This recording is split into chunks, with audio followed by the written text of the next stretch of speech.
And to talk more about the promises and pitfalls of artificial intelligence, I have a dynamic panel with me. Let me call upon Alok Shukra, Director AI Vision, Samsung Research. Professor Anurag Merrill, he's a professor of biotech at Stanford, specializing in AI. Mr. Shailesh Kumar, Chief Data Scientist, Center of Excellence, AI ML, Reliance Jio. Shamik Roy, Executive Director, Corporate, Medium and Small Businesses, Microsoft India. Jonathan Bronfman, entrepreneur, film producer, co-president Mars. And of course, Karthik Malhotra to take the floor and moderate the session. Over to you, Karthik.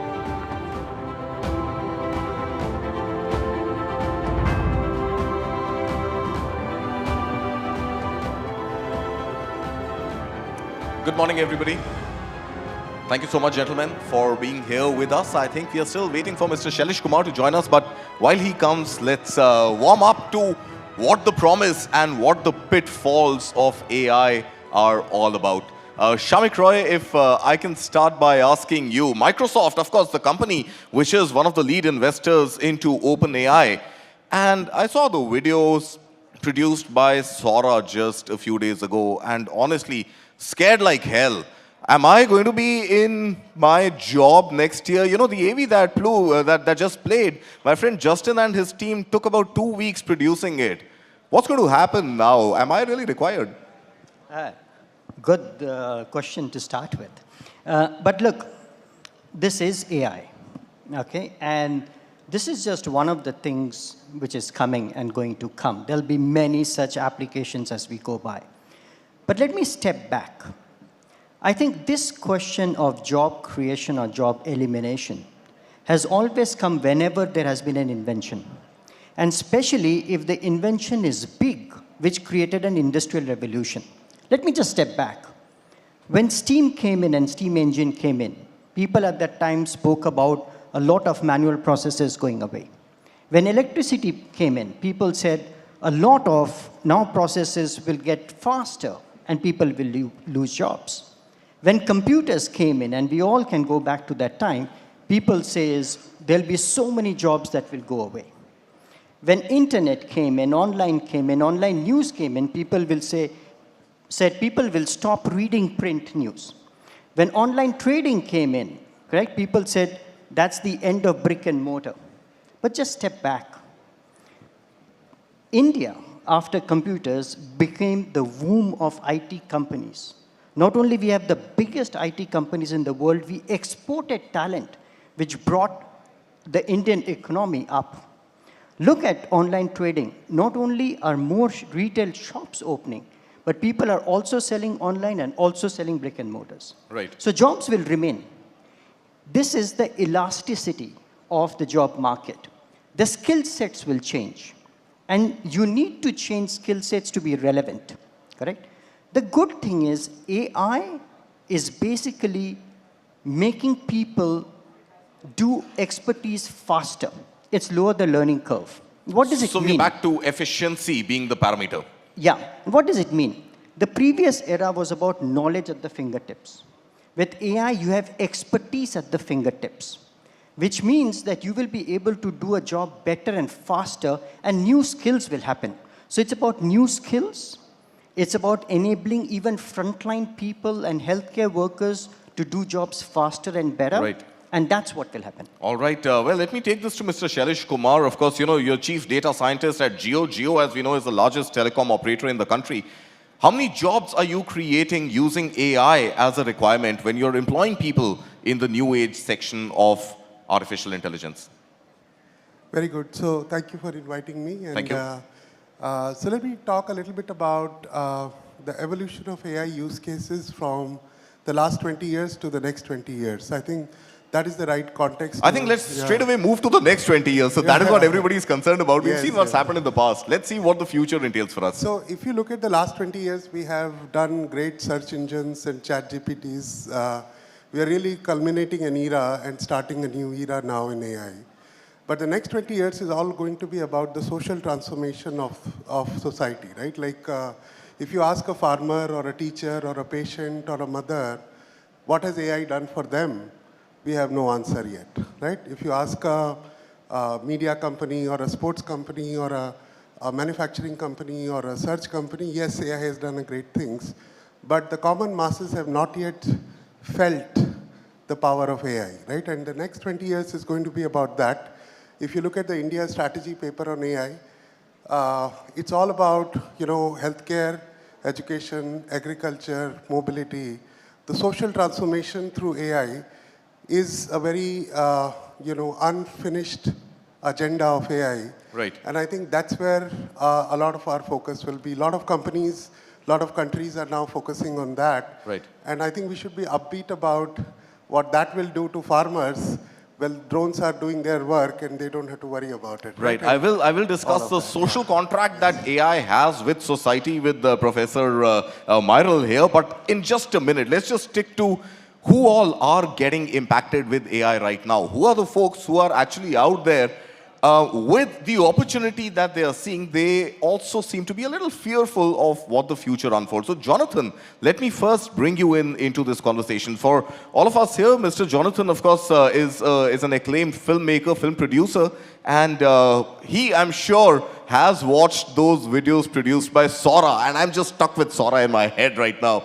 How is your crew going to reskill or reduce in numbers with the advent of Sora?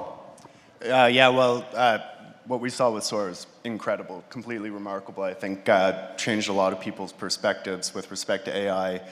Specifically with what we're doing, we're trying to dissolve boundaries and we're trying to dissolve borders and make content in native tongues more digestible and more accessible. And so what we're trying to do is actually not taking away any jobs. What we're doing is something that's completely new and without the advancement of artificial intelligence would literally be impossible.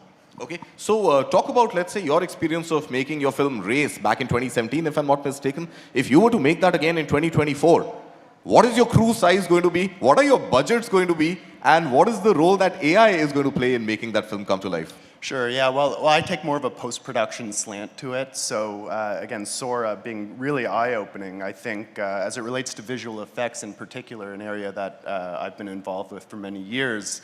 The thought of paying thousands or hundreds of thousands or millions of dollars to create these visual effects, which is a very manual, labor-intensive process, is completely removed. And Sora it's just phenomenal. Like if I want to create a flying hippopotamus in outer space, that's going to cost hundreds of thousands of dollars. Absolutely. Just that one scene is going to be a couple of hundred of thousands of dollars. Absolutely. So is AI something that you as a film producer are actually actively looking at right now for subsequent projects which you're likely to produce? Well, actually, I'm looking to develop it. So with our technology, LipDub, which is a lip syncing technology, it's my background as a film producer that has contributed to wanting to advance artificial intelligence as it relates to film and television. Right. Okay. Professor Myral, let's bring you into this conversation. Shailesh Kumar there was talking about the social contract that AI has with population at large. With your experience at Stanford and your experience studying medicine in the context of AI, will future pandemics, hypothetically, be avoided because we will have information well in advance? Or is drug discovery, vaccine discovery going to hasten? Great question. First of all, thank you so much for having me here. And I heard healthcare come up multiple times in the conversation here. That is one of the biggest use cases for AI, in my opinion. And the theme of the session is promise and peril, and healthcare exemplifies that really well. The examples that you provided, you just talked about, are absolutely good use cases, the promise part of AI. I'll add something else. India has 1.4 billion people. A substantial proportion of those people don't have yet meaningful access to healthcare, although India is trying to change that through Ayushman Bharat and Ayushman Bharat Digital Mission. But there are 5 billion people in the world, 5 billion people out of 8 billion people who do not have good access to healthcare. In this day and age, that's inconceivable. It's not something that we should be living with. And AI has the promise to flip the healthcare access on its head, turn it from tertiary care, highly qualified, hospitals like Stanford Hospital or Mayo Clinic or AIMS to local community-based healthcare delivery. Give us an example, sir. I mean, you know, a 35,000 feet view is appreciated, but if you come to eye level, how is life really going to get impacted for the person who is seeking medical intervention? I'll give you a very specific example. During the second wave of COVID in India, lots of people were affected and a lot of people did die. And part of the problem was not that India did not have the ability to deal with the pandemic. It was a panic pandemic. People panicked. And a huge reason behind that was that primary care healthcare system over the decades has been disemboweled. If you could use AI to empower ASHA workers and A&M auxiliary nurse midwives in the last mile so that they can actually not only diagnose the condition that is happening on the ground, but also take meaningful action right there so that 80 to 90% of the patients don't end up in the ICUs, in the large institutions. It changes the cost equation, it changes the health outcome, it creates jobs. So if we're talking about jobs, it actually creates new kinds of high value jobs. These ASHA workers are going to become the new, I don't want to say doctors, but healthcare providers, which is high value for the society and high value for these workers. Right. Alok, thank you. You've been with us waiting patiently. Before I come to you, I just want to go back to Shamik Roy. Shamik Roy, ASHA workers, last mile healthcare delivery workers enabled with AI. Is there a conflict of ethics here? No, it's not. It depends on how you use AI. And whenever we talk of AI, we talk about ethical AI. In Microsoft, we call it responsible AI. And as we stand today, there are 6 principles around AI: transparency, fairness, inclusivity, accountability, privacy, security. As long as these principles are being adhered to, and you're using technology for ethics, fairness, and betterment of society and people, it should be fine. Okay. Dr. Shailesh Kumar, again, the same question, slightly, rephrased. Should human beings rely on AI-enabled caregivers as a supplement to professional doctors? Yeah, I think whenever we have seen AI touching any vertical, it has really accelerated the what we call personalization at scale. Right. And that is what really AI brings, whether it is education, healthcare, or... So we have built, for example, an AI bot that can diagnose your disease in all Indian languages for all the top 500 diseases in India. What does that do? Is it now brings a clinician to your home. You are a mother at 2 o'clock at night, your baby is having a certain symptom, there's no hospital nearby. AI can come to your rescue and say, hey, tell me the symptoms. Oh, you need an ambulance, I'm going to send an ambulance, right? Or you just need a home remedy, do this, and you're done. See, the level of comfort that people will have when the trust issues and others are resolved and, regulations are done, then, an AI doctor at every home, an AI tutor at every home, an AI legal advisor for everyone. Right. Just imagine the possibilities. And I think the possibilities are endless. And I think it's an opportune time to bring in Mr. Alok into this conversation. Alok, none of this delivery of AI will actually happen without some physical interface in place. So bring to us your Samsung experience. What are the new technologies that we're going to see manifest in the form of physical tech that can be used to deliver any of these solutions which are being spoken about? Yeah, good morning, everyone, and thanks to TV9 team for having me here. I think we have seen India shining under the leadership of our Honorable Prime Minister Narendra Modi. And I think yesterday we talked about the soft power, and now we are here to discuss the power of AI. The AI has a tremendous power to analyze a large amount of data very quickly. And today, a large amount of networking and large amount of the instrumentation which happens in the industries are being controlled and monitored by the AI, which eventually is helping to save a lot of power and effectively improving the efficiency of these industries. When it comes to the human life, we are all wearing multiple gears in our body itself, right? Starting with the gear wear and the smartphones. We are always carrying these tech with us. A lot of data which these techs are actually utilizing has been helping us to understand our behavior, understand our physical activities, and giving recommendations for the human being to improve its wellness and help it to be fit. So that's how AI has been really tremendously empowering every person to have a better well-being as well as improving the social aspect of the society. Right. So, Professor Marl, if I can come back to you, there is obviously reliance on a lot of data which is getting captured through all these wearable devices that Alok just spoke about. Is there a possibility of bias, AI hallucinations creeping in with hard data that you're receiving? And then that could mean something completely different for those who are at the receiving end of the healthcare solutions. That's a great question. That's the peril part in the session. Most of the healthcare in the world is provided to people who have resources, and most of the data is with the wealth part of the society. So if you create AI algorithms that are trained on data that already has a bias, then are you going to create healthcare solutions, women and children from underserved communities? Are you going to create AI solutions that are already going to have bias in sort of identifying diseases and treating diseases? I think this is where India can play a major role. What I mentioned, Ayushman Bharat Digital Mission. It's one of the most impressive, most ambitious infrastructure programs of its kind. You are basically getting data collection and use of that data to the remotest parts of India, and the data that you collect from that, especially if it's cleaned up, it's annotated correctly, it can serve to train engines that would eliminate that bias. All right, okay. I want to spend, we are about halfway into our discussion already. I want to spend some time now on something which is absolutely critical to India right now, and that is, India doesn't yet officially have an AI regulation in place. Now, there are two schools of thought here. There's the US side, which is pro-innovation, and there's the EU side, which is not seen as much pro-innovation. India has a tough job right now to find that right balance between innovation and regulation.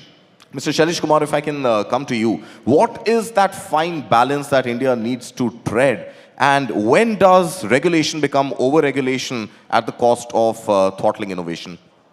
Yeah, see, I think there's a lot of ways to make sure that proper AI is practiced, right? Privacy-preserved data coming out of all sources can be made available. If you know some random ID and my gene pool, that doesn't make it privacy violation, right? Okay. You can do all the research on it. So I think a very clear understanding on the boundaries, how to make sure that privacy, identity and behavior are separated to make sure that somebody who has your data doesn't know who you are, and somebody knows who you are doesn't have your data. If we make this very, very clear, this is a very simple way to make sure that, we can do a lot of innovation behind the unknown, user and create solutions for everyone, right? So I think it's not an ambiguous question. We know how to take care of it, okay, right? And, still do great innovation. The place where the two things combine, that's where the danger is. So if I'm an AI tutor company and if I start selling the data of a child to the next employer, that's a boundary we are crossing, right? Right. If I'm looking at your SMS data for financial scoring, but if I also misuse it for your healthcare purposes and sell that SMS to a healthcare provider, that's a disuse. So this is where, clear regulations have to be done. IPC laws have to come in very, very strong. Right. And that's when we will be comfortable that, we are all using AI. Right. For the A related question, since Reliance is also getting into data centers actively, so is hosting data centers within the confines of the country then going to aid this process of segregating data and creating that layer of anonymity? Yes. I think, like any other physical resource, right? If you look at gold or nuclear or iron ore is a sovereign property, data is in that sovereign property world now. Everybody understands that. And yes, so I think having good data centers within India will make sure that, we are, even if Microsoft wants to do research on Indian data, they'll stay here and do it.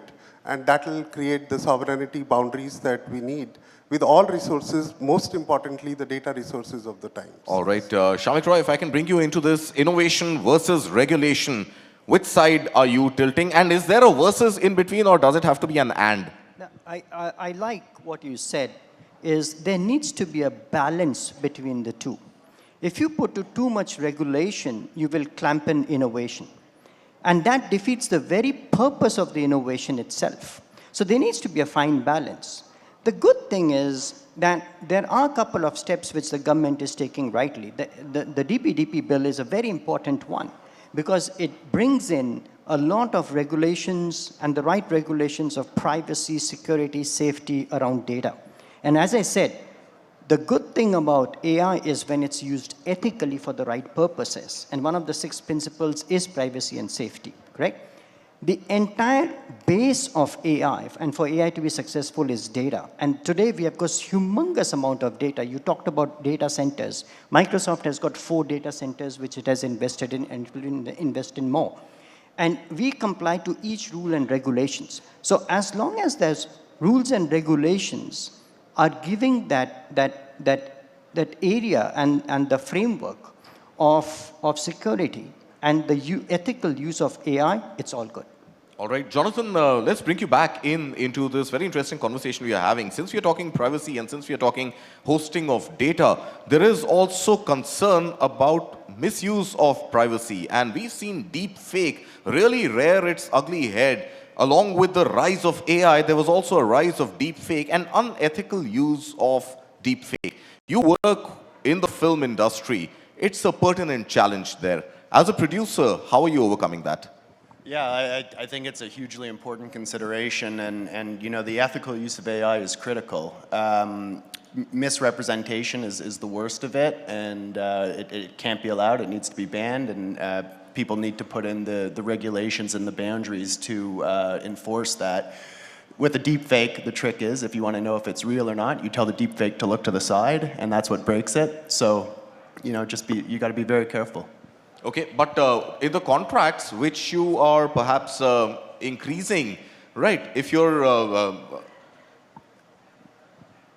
sorry, I think there's some disturbance in my audio. Yeah, so I was coming to the question of deepfake. Now, in the context of deepfake, the contracts which you are now signing with actors, do they change? Does the legal language change, giving you as a film producer access to their images, access to their voice, access to their style, even beyond the longevity of the actor? Oh yeah, absolutely. Are actors signing it willingly? It's at the early days, but certainly it's being baked into contracts now. And you know, in North America, there's union controls, so they're making sure that actors are taken care of. But ensuring that you're not misrepresenting someone or using their likeness in a way that is not authentic and in the spirit of what they stand for is a very big problem. But at the same time, it creates huge opportunities. So to this panel's point, AI can be used for very, very good things, so long as it's not, so long as there's not malicious intent. All right, Professor Meidel, there's also this excitement and concern, promise and pitfall, right? So there is excitement and concern about AI coupled with, let's say, 3D printing and organ transplants become that much more efficient, easier, cheaper, and perhaps leading to a point where human beings could perhaps become immortal. Is that still work of science fiction? Because a lot of science fiction that we are seeing or we have seen is actually turning into reality. So is human immortality still in the realm of distant fiction? Very interesting question. I remember first when I moved to the Bay Area about 27 years back, I attended this Futures Institute talk where this thought leader said, we can live for 150 years today. This is 25 years back. And said we have the potential to live on up to 1,000 years with all of the technologies that are going to come in the next 2 years. And I've spent most of my career in health technology innovation, and I can tell you that's very much possible. But does it mean it's the same human being that lives on for that long? I don't know. I do want to come back to the innovation versus regulation question, if you don't mind. I think is a good way to think about it, but I would also add innovation in regulation is needed. Often what happens is regulators are always chasing the tail. They are so far behind in understanding where the arc of innovation is going that they tend to be a little regressive about how the frameworks come about. My recommendation would be to think about regulation as a framework, have common principles on which it's based, recognizing that AI is going to evolve constantly. We already are in a very different era. Just in 2 years, ChatGPT, when it first came out, I played with it, and ChatGPT today is very different from ChatGPT the first time that it came around. So I think as long as regulators understand that, they have a framework, and it's based on principles rather than very rigidly written rules, I think we'd be okay. Okay, I want to now take this conversation. We've got just about 5 minutes or so left. I want to pivot now to something which is very critical for India's own ascendancy in the world of artificial intelligence, and that being the whole GPU supported by semiconductors movement. We've got a gentleman from Samsung here, and we haven't seen any headlines of a large manufacturer like Samsung really taking part in the India semiconductor story. Is that something you're considering seriously? Definitely, I think the GPU power is very essential for empowering the AI innovations. Currently, we see that globally there are monopolization of GPU resources, and there are few industries who are monopolizing the GPUs. I think it is necessary to put strict regulations so that we can have a fair competitions, and as well as the AI is accessible to all the members, right? Take an example of Indian universities. It is very difficult for Indian universities to access the infrastructure which is available to the West, right? By bringing all these industries along with the universities, giving those students the access to the high infrastructures of GPUs, we can actually leverage the student infrastructures and empower the AI innovations. So one of the great examples what we built in India is Bharat GPT, right? It came from the collaboration of industries as well as the universities coming together. So I think it is important for the government to take a precautionary actions as well as industries to join hands with those universities to empower the AI innovations. Right. Since you mentioned Bharat GPT, Shailesh, let's come to the Hanuman in the room. Bharat GPT, an Indian AI model learned on 7 Indian languages, if I'm not mistaken, if I read the news correctly. Where does it go from here? So I think we need to think of the, instead of large language models, small language models. So what we are looking at is, if you look at languages on one axis and domains on one axis, right? Agriculture domain, healthcare domain, media domain. So domain cross language, small language models is, I think, the wave of the future. Okay. And instead of one gigantic model, SLMs, one not language, LLMs. Right? Yeah. All right. SLM at some point, right? Right. So small language model. That is one approach. And I think language models have reached their hype cycle, maybe a few more years. But I think there's a lot more that has to happen, right? And we got caught up in, statistics was AI, then machine learning was AI, then this is AI. Now we think Gen AI is AI and nothing else, right? I think reducing the notion of what AI is a very dangerous path. There's a lot more to it if you look at Jan LeCun and all. Right. Unless AI can invent by itself the next drug, using reasoning and planning on all the knowledge of the world, without a prompt engineer doing any prompt engineering, we have not reached the ultimate potential of AI. We just have to ensure that the drug regulator is not using AI to give that drug a clearance. Huh? Will we have to ensure that the drug regulator is not using AI to give a clearance to that drug? Yeah, see, the drugs manufacturing will be a lot faster and unhindered by the biases of capitalism. Right. And because AI does not have a moral compass, I think we can use it both ways. Let's hopefully use it in the right way. Shamik Roy, I want to come back to you. And there's something that, and you said it beautifully, that what has Gen AI, ChatGPT done? It's given UI to AI, user interface to artificial intelligence. But slightly divergent from you, the next 10 years, a lot is going to change in AI. Where is it that you think India needs to proceed to maintain that hegemony that we've had in IT services? Is IT services, AI-supported IT services, India's game for the next 10 years? Or is it semiconductor manufacturing, sub-20 mm, 28 mm semiconductor fabs, which then go into GPUs, which can challenge, with the push on manufacturing, with the outlay on PLI and semiconductors, challenge the NVIDIAs and Huawei's of the world? See, I'll talk about the ultimate objective. All of these are either supporting the infrastructure or the layouts to basically proliferate AI. What we should focus on is how do we make AI and democratize technology? Because AI is going to be in the core of technology anyways. We all are impacted by AI positively. We all are using AI, small or big. is about how we are embracing AI. I don't know if you noticed, let's say you're going and doing an SMS to your family members in the evening, Auto-suggest. correct? And say, I am going to be, it says late. That's Yes. AI, Yes, correct? true. So what we should focus on is consumerization of AI, democratization of technology, because that will help to make the lives of every individual and every organization better, Right. which indirectly helps the economy of the country and the world. So you're saying concentrate still on the services, on the layers that you build on existing AI architectures. But what about semiconductors? Isn't that absolutely crucial to any AI factory out there? And should India try and take a lead in that as well? All of these things will automatically happen. When you make great cars, great roads automatically come in. So these things will happen. You asked the question about GPU, you asked the question about local manufacturing. I think all of them will happen. But the end result should not be forgetting, which is getting AI in the hands of every person to make the economy better. All right. Shailesh Kumar, cannot let you go before asking you another big, large fear which is emerging called AGI. Artificial General Intelligence, where is that going to take? And is it really potent enough to challenge human beings and their intelligence? So, you know, we are building towards it. Knowingly, unknowingly, we are building towards it, right? What is it? Just demystify for us. How Yeah. is AGI different from AI?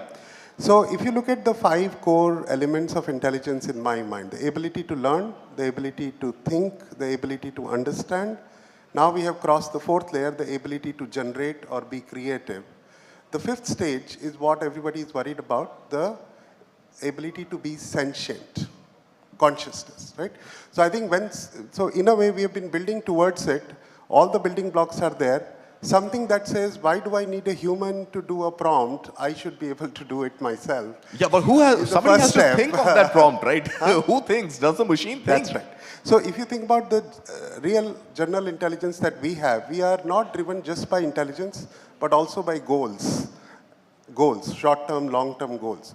Today, the goals that are given to AI are still by humans. Humans are telling what AI should do. And the moment AI decides to take away that freedom from us, that is what everybody is really worried about. And, you know, we've seen science fiction movies, but, you know, Jeff Hinton has now started a whole journey on, you know, the dangers of AI and all that. So really the question is, do we want to get there versus when are we going to get there? I think we need to debate these 2 questions very carefully. Shamik Roy, do we want to get there?